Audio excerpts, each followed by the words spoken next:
আসসালামু আলাইকুম। আমি মুবাশশির সাইকেলে ঘুরছি সারা বাংলাদেশ।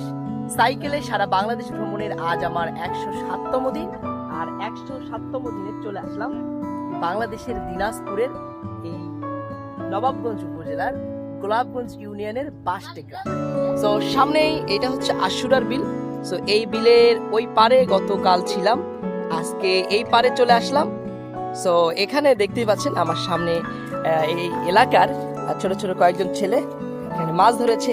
এই তো গায়ে কাদা মাখা, এই তো অনেকগুলো মাছ ধরেছে। একটু যদি আপনাদেরকে জুম করে দেখাই, এই তো অনেকগুলো মাছ। এই মাছগুলোর নাম কি? কি মাছ? শিং মাছ। আর কি মাছ? গুলাই মাছ। তো অনেকগুলো মাছ, একদম মাছ ভাগ করা হয়েছে।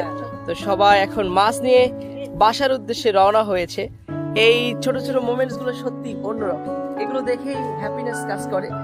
ছোটবেলায় অনেকে এইভাবে একসঙ্গে দল বেঁধে মাছ ধরতে যেত, আবার সেই মাছ এইরকম ডাঙ্গায় এসে ভাগ করত। সো আজ শুক্রবার, পবিত্র জুম্মার দিন, অনেকে ওইদিকেও কিছু ছেলে মাছ ধরছে। আপনারা দেখতে পাচ্ছেন কিনা জানি না, একটু জুম করবার চেষ্টা করি। ওই তো ছোট ছোট ছেলেরা মাছ ধরছে।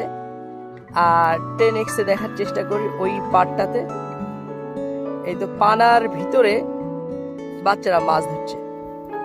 সো এভাবেই বাংলাদেশটাকে দেখছি খুব ধীরে এবং কাছ থেকে।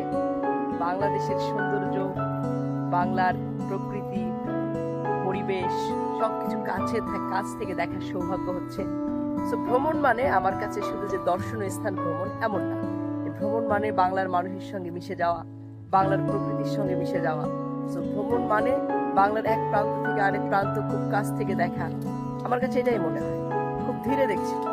আমি দৌড় প্রতিযোগিতা করছি না যে কত দ্রুত আমাকে বাংলাদেশ ভ্রমণ শেষ করতে হবে, বরং আমি খুব ধীরে ধীরে পুরো বাংলাদেশটাকে দেখছি।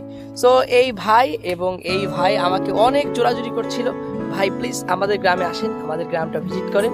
সো তোমাদের এই যে গ্রাম, চমৎকার পরিবেশ, এখানে মাঝে মাঝে গোসলে যাওয়া হয় না? হ্যাঁ অবশ্যই। আমরা এখানে যখন বিলে অনেক পানি হয়, সেখানে আমরা তখন দল বেঁধে আমরা অনেক বন্ধু বান্ধব মিলে আমরা এখানে আমরা গোসল করি এখানে। তো কেমন লাগে তোমার কাছে? অনেক ভালো লাগে আমাদের। তো ওর অনুরোধেই এই গ্রামটাতে একদম চলে আসলাম। ভীষণ ভালো লাগছে। সামনে আশুরার বিল, আবার ওখানে শালবন। তো দেখুন না কত চমৎকার লাগে। আরো ছবির মতো সুন্দর এই গ্রামটা ঘুরলাম, এই বাসটি গ্রামে। সো যারা বাসটি গ্রাম থেকে আমার ভিডিওটা দেখছেন অবশ্যই কমেন্ট বক্সে জানিয়ে দেবেন। তো দেখা হবে পথে পথে, কথা হবে ইনশাআল্লাহ।